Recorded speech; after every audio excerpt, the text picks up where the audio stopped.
Здравствуйте, уважаемые коллеги. Я вас рада приветствовать хотя бы дистанционно в нынешних условиях.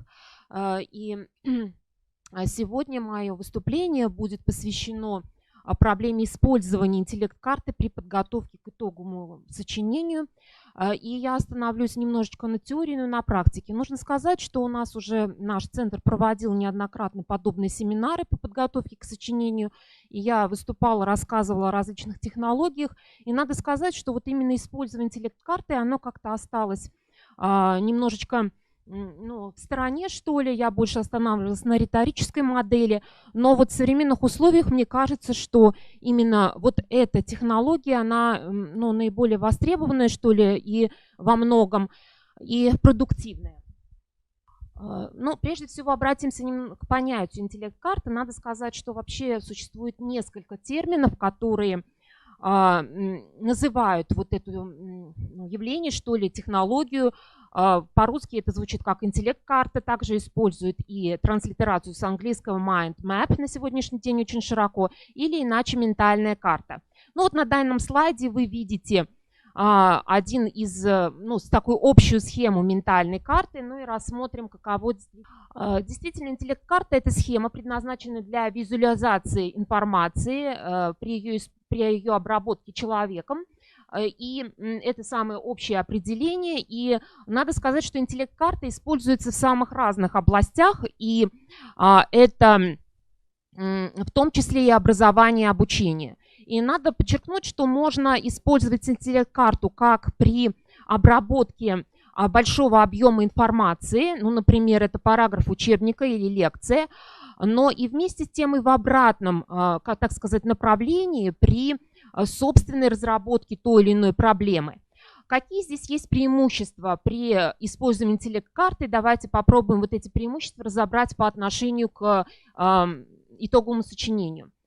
Развитие ассоциативного мышления, опора на ассоциативное мышление. Надо подчеркнуть, что современные ученые говорят о том, что одно из основных качеств человеческого мышления – это именно его ассоциативность. То есть, как бы нам ни хотелось, мы не мыслим логически, мы мыслим по ассоциациям, и как раз вот при интеллект-карта эту особенность человеческого мышления использует. Но при этом она позволяет быстро упорядочить мысли, запомнить наши ходы, что ли, вот эти мыслительные идеи, распланировать сочинение очень четко. И экономия времени, да, действительно, она и при работе с интеллект-картой тоже присутствует, и при подготовке к сочинению, потому что всем известен эффект чистого листа, когда ученик может просидеть целый урок перед чистым листом и так и не понять, что же ему написать. Интеллект-карта, она позволяет вот это время сэкономить, и если вы работаете над интеллект-картой, чистого листа никак не получится, он обязательно у вас будет заполнен текстом, хотя бы пока вот планом, что ли, сочинения, за короткий промежуток времени он обязательно получится, какой-то проспект, что ли, тезисный разработки темы сочинения. И поэтому это, конечно же, достижение успеха, обязательное достижение успеха. Еще нужно подчеркнуть, почему на сегодняшний день, как мне кажется, эта технология очень востребована и очень, может быть, и широко использована. Это программное обеспечение, которое существует для создания ментальных карт.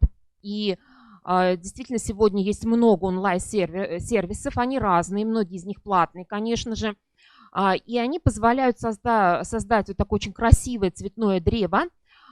И у этих программ очень много возможностей, и очень важно, что работать в этой программе можно командно, то есть можно совместно редактировать ту или иную интеллект-карту, и это означает, что это дает возможности для использования при дистанционном обучении, и вообще является очень эффективным.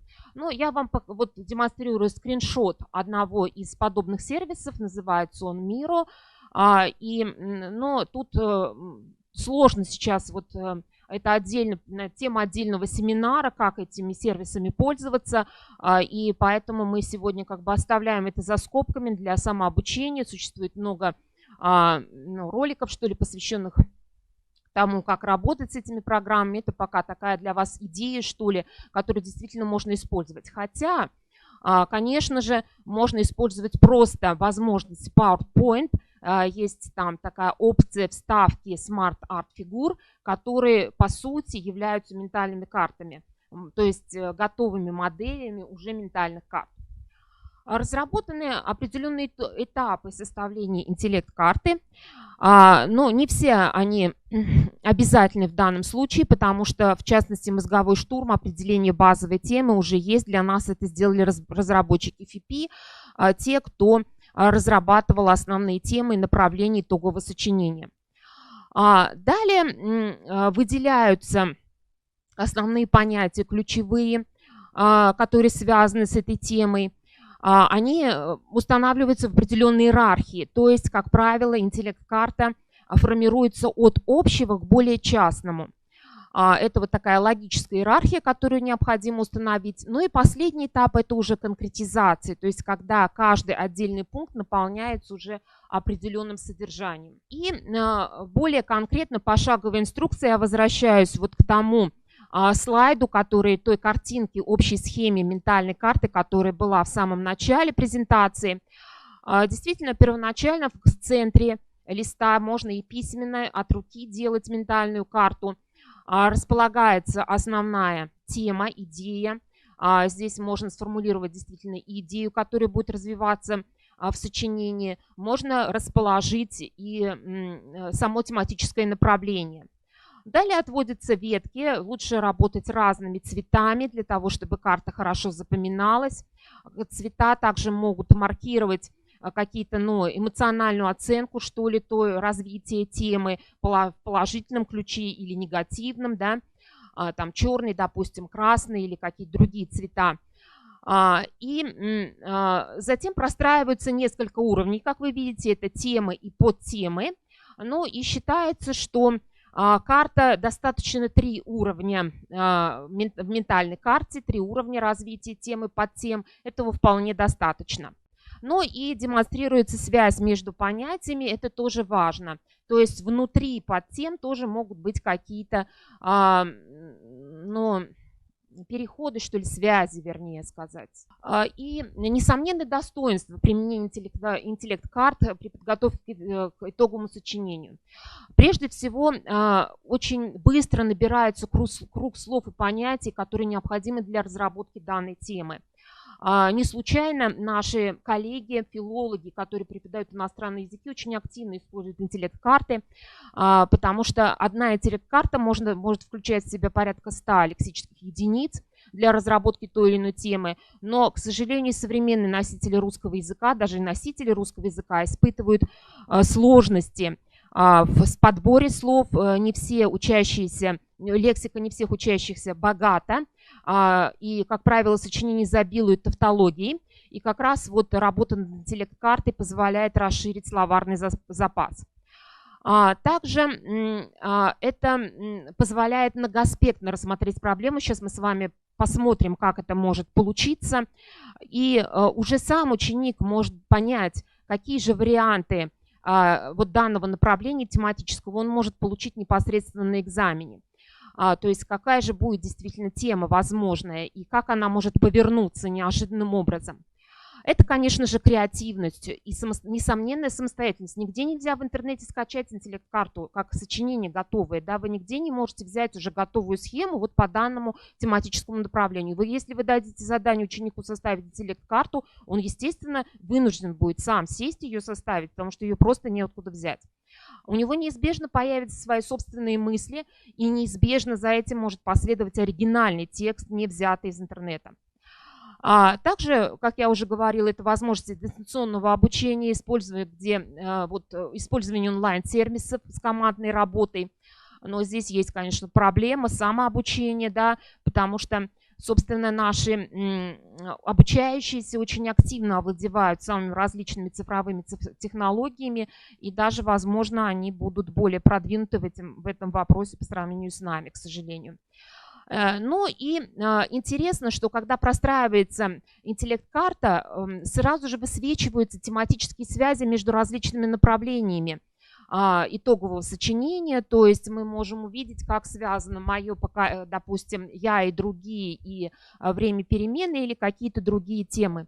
да, разговор с собой, да, то есть вот как они в друг друга перетекают, и это позволит учащимся создать какие-то универсальные фрагменты текста, сочинения для того, чтобы потом использовать их непосредственно на экзамене.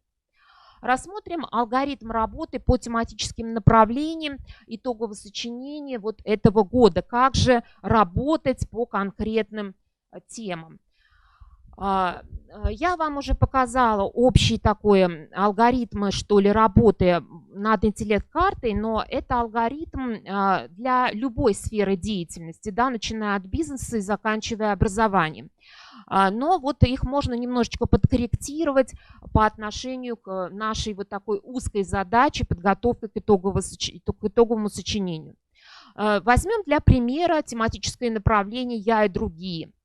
ФИПИ дает такой, ну, не совсем комментарий, не совсем он развернутый, но тем не менее он как-то нам позволяет сориентироваться в теме. Что с этим комментарием можно сделать? В нем можно выделить ключевые слова, общие, и которые можно разделить на общие понятия и более частные. Вот в данном случае я эти слова ключевые выделила. И да, но и здесь я хотела бы подчеркнуть, что среди этих слов можно выделить частные, да, более частные моменты. Ну, например, более частные – это способы и причины конфликта, а более общие – это формы взаимодействия, самоопределение, собственно, конфликт, понимание и согласие. В результате, после того, как мы выделили эти ключевые слова, мы должны построить, собственно, вот интеллект-карту, где будет прослеживаться определенная иерархия. В центре действительно «Я и другие». Обратите внимание, что данный фрагмент интеллект-карты, она не простроена до конца, но тем не менее она построена с использованием возможностей PowerPoint. То есть это никакая такая не новая далеко программа, и многие ей владеют. Значит, какие мы здесь получаем направления? Общие – это самоопределение в обществе, конфликт, формы взаимодействия и согласия. Далее уже после того, как мы их определили, сразу же возникают неизбежные ассоциации с тем или иным направлением в разработке тем. Ну, например, самоопределение в обществе – это, конечно же, выбор профессии, формы взаимодействия – это любовь и дружба, конфликт и согласие. Здесь действительно есть общие такие моменты, это причины, например, конфликта и пути разрешения конфликта или пути прихода к согласию. Но надо подчеркнуть, что вот эти вот абстрактные понятия, философские во многом, согласие, конфликт, далее и другие формы взаимодействия, не совсем они сформированы в сознании наших учащихся. То есть философия как предмет не преподается, все это на откуп литературы и истории отдано, немножечко обществознания. Поэтому следующее, чтобы конкретизировать эти понятия, здесь нужно обратиться, несомненно, к толковым словарям, синонимов и антонимов, которые позволят учащемуся все-таки точно понять, что же это слово означает, и чтобы оно наполнилось каким-то конкретным содержанием. Кроме этого, можно подбирать какие-то ассоциативные слова, образы, конечно. Ну вот об образах мы чуть-чуть попозже еще по отношению к другому направлению поговорим подробнее.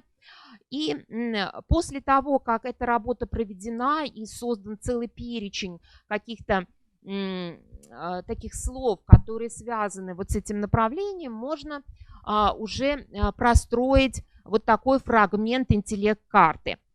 Когда мы говорим конфликт, действительно мы можем вот эти слова набросать. Это причины. Какие они причины? Неприятие перемен и максимализм личный. Неприятие перемен, кстати, вот тут сразу перемены в обществе, да, то есть вот тут вот переход такой тематический обнаруживается.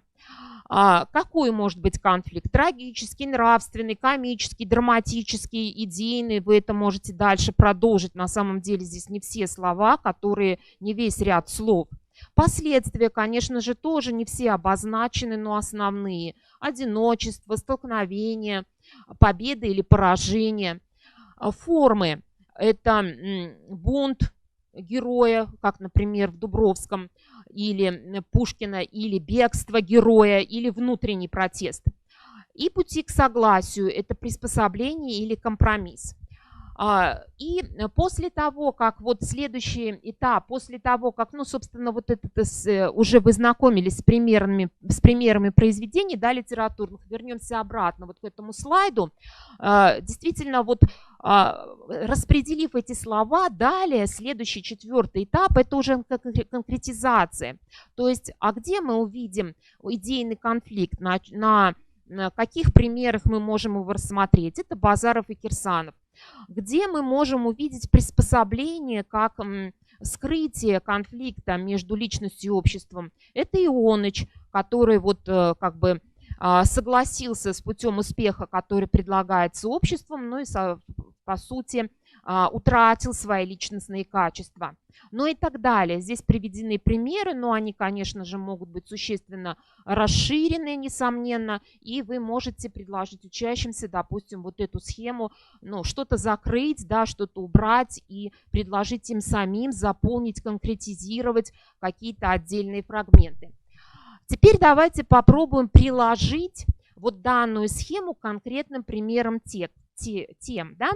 Примерные темы вы тоже уже рассматривали, но вот давайте остановимся, допустим, на теме номер 7. Чем опасны конфликты? Вернемся к нашей схеме.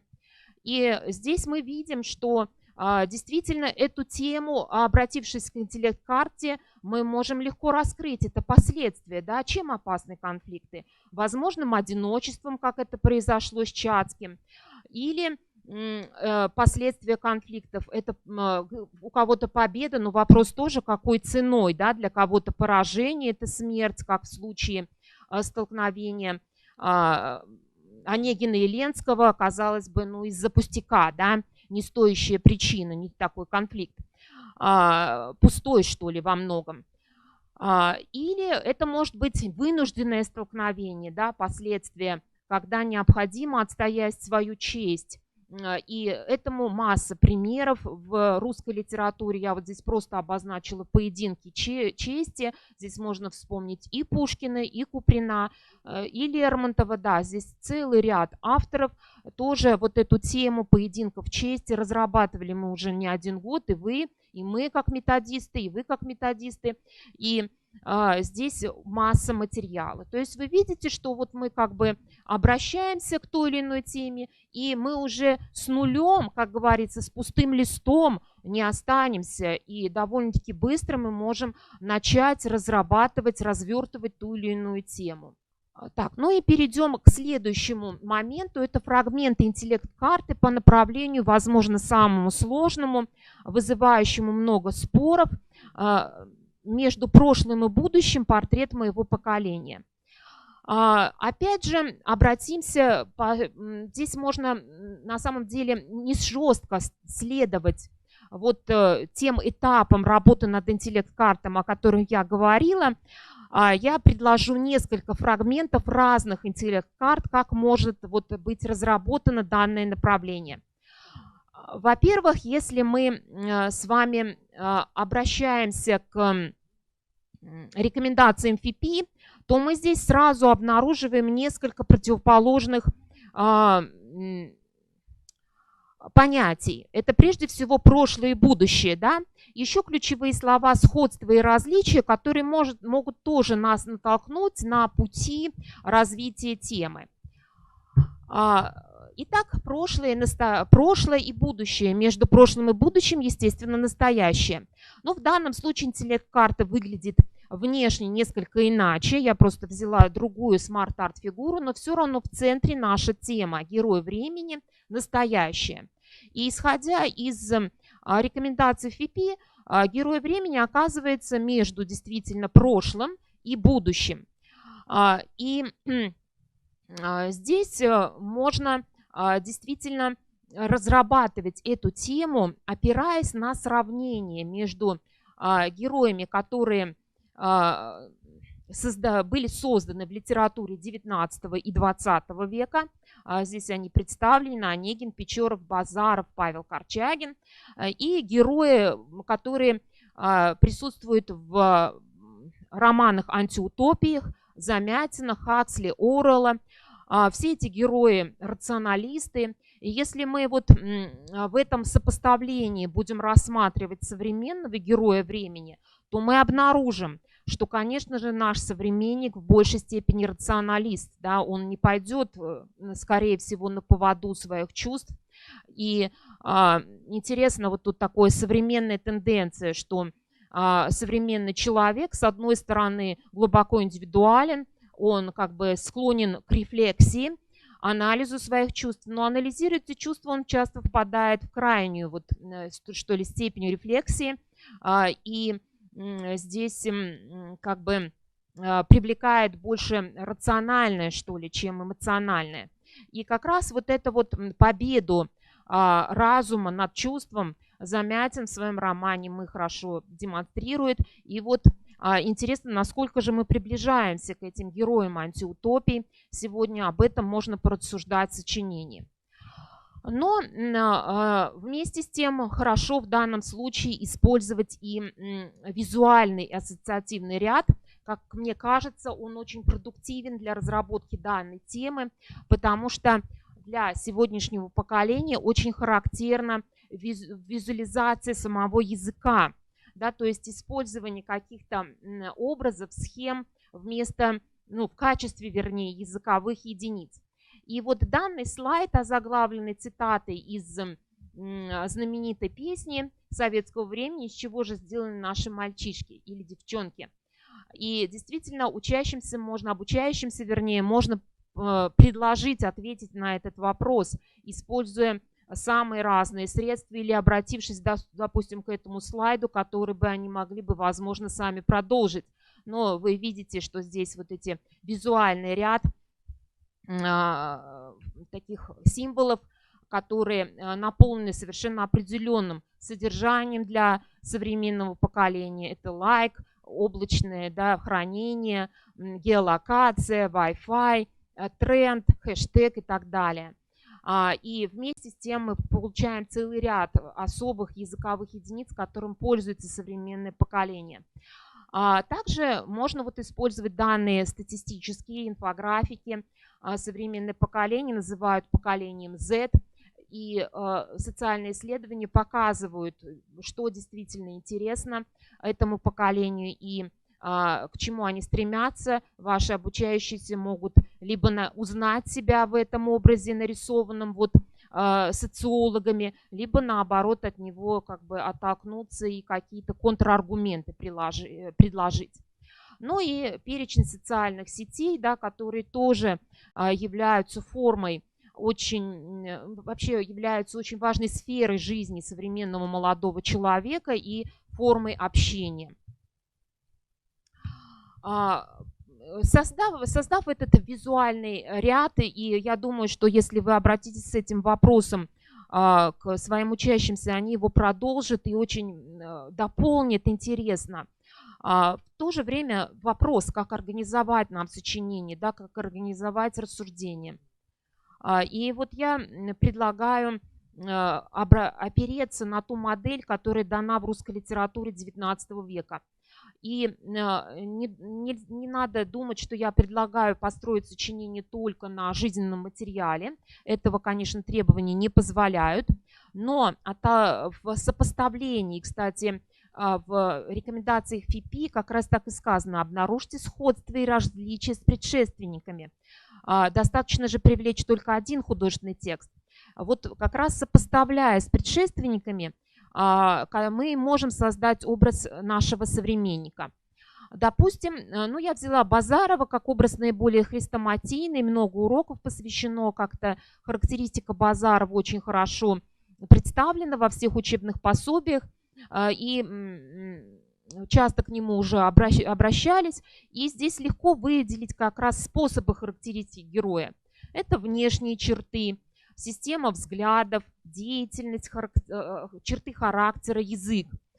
И здесь есть уже ряд клише, связанных с этим образом, которые позволят очень легко, но это клише, это плохо для самого романа Тургенева, но в данном случае для разработки нашей темы это может помочь, как ни странно. Ряд клише, на сопоставлении с которым очень хорошо можно выделить образ нашего современника. Ну, допустим, внешность. С чем ассоциируется внешность Базарова? Любой филолог ответит, это балахон и пресловутые красные руки, да. Но уже вошедшие в анекдоты, но тем не менее в данном случае мы можем задать учащимся вопрос, а что же, какая такая внешность определит сегодняшний образ вашего вот сверстника. И я думаю, что по аналогии они могут назвать какие-то элементы одежды, допустим, спортивного стиля или мешковатой одежды там, или так далее, вызывающая, оригинальная, индивидуальная, яркая и так далее. Ну и назвать какие-то конкретные атрибуты. Я думаю, они лучше сделают. Я не решилась этого сделать за обучающихся. Я думаю, что они даже лучше наполнят этот слайд, чем я. Отличается язык Базарова, да, он далек от этикета аристократического, а какой язык у современника, вот каким языком, если они встретятся, на каком языке будет разговаривать наш современник? Конечно, это сленг молодежный, это огромное количество использования заимствованных слов. Культурные запросы, если у Базарова он от них отказывается, и вместо искусства и культуры все ценности для него представлены научной мыслью, то для современного подростка это экстремальные виды спорта, это рэп как направление музыкальное, это IT-технологии. И ценности тоже, они, собственно, очевидны, где-то вечная любовь и дружба, но и вот эта самореализация, саморазвитие тоже то, к чему во многом стремится новое поколение. Деятельность. Если Базаров препарировал лягушек, что будет делать наш современник, вот подросток или юноша? И тоже здесь для нас очевидно, что такие направления деятельности современного подростка – это волонтерство, это самообразование. Интересно, вот сейчас такой есть тренд изучение каких-то языков. Чем сложнее, тем лучше. Например, японский, да, очень популярен среди подростков, очень востребован. Это творчество, это блогерство. Многие современные подростки имеют уже либо канал на YouTube, либо блог, который они ведут. Ну, конечно, тут не без стремления заработать деньги, но тем не менее кто-то в этом реализует себя и как творческое начало, что ли, но цели разные. И отсюда мы можем выделить и отличительные качества, которые могут быть и как положительные, и как отрицательные. Тоже я думаю, что ваш учащийся лучше дополнит этот перечень. Да, мы можем сказать, что новое поколение заражено потребительством, крайним индивидуализмом и, как следствие, разобщенностью, но вместе с тем можем подчеркнуть и их преимущества. Это невероятную мобильность социальную, например, креативность, независимость и так далее. Ну и вот тоже опираясь на эту карту, в сопоставлении с Базаровым можно простроить такое вот сочинение как раз с опорой на материал литературный. Ну и отвечая на вопрос, из чего же сделаны наши мальчишки или девчонки, здесь можно привлечь материалы публицистики. Я думаю, что в СМИ достаточно самого разного материала, связанного с оценкой современного поколения. Интересно, что много таких текстов по ЕГЭ по русскому в открытом доступе, которые есть на ФИПИ, там авторы указаны, и можно вот тоже к этим фрагментам обратиться и тоже где-то, может быть, поддержать автора, а где-то от противного утвердить свою точку зрения. Ну, у меня, в общем-то, все. Вот на этом я завершаю выступление. Спасибо большое, Юлия Александровна. Я думаю, коллеги вот высоко оценивают ваши рекомендации, потому что они такой вот конкретный, практический характер носят. И действительно данную интеллект-карту можно использовать именно в 11 классе, когда у детей уже определенные представления есть. И вот чтобы привести в какую-то систему, соответственно, требованиям, они, конечно, подобную интеллект-карту могут использовать. Ну, поскольку еще чуть-чуть у нас время осталось, я передам микрофон Юлии Александровне Шаниной, чтобы она еще добавила вот для вас, вот сказала еще о том материале современной литературы в широком смысле, которые можно использовать при подготовке к последнему тематическому направлению. Я хотела бы обратить ваше внимание на то, что в последнее время вышло очень много списков рекомендованной литературы именно современных авторов, рекомендованной литературы для детей самых разных возрастов. Это и для начальной школы, и для пятиклассников, семиклассников, и для учащихся старших классов. И вот один из самых интересных, пожалуй, и таких востребованных списков – это список Натальи Евгеньевны Кутейкиной и Сергея Павловича Аробия. Где мы можем их найти? Мы можем обратиться к журналу «Школьная библиотека» 2016 года, номер 8. Этот журнал представлен в интернете, его можно скачать и на соответствующих страницах этот список обнаружить. Тот же самый список мы можем найти и в монографии этих авторов «Детско-подростковая литература 21 века». Чем ценна еще эта монография? Тем, что там представлены анализы произведений современных детских писателей и различного рода методические разработки. Это читательские конференции, беседы по предложенным текстам. И вот что касается портрета поколения современных детей и подростков, то, наверное, целесообразно было бы рассматривать эту тему, в том числе и на материале современной детской литературы. Монографию Кутейниковой и Аробия можно найти и бесплатно совершенно скачать с сайта Просвещения. Она находится в методической копилке издательства. Ну вот, пожалуй, все координаты. Спасибо за внимание. Спасибо. Удачи, успехов и, конечно, всем здоровья. Будем надеяться, что вот минует нас эта напасть, когда-нибудь закончится, и вернемся мы к нормальной жизни. Спасибо за внимание.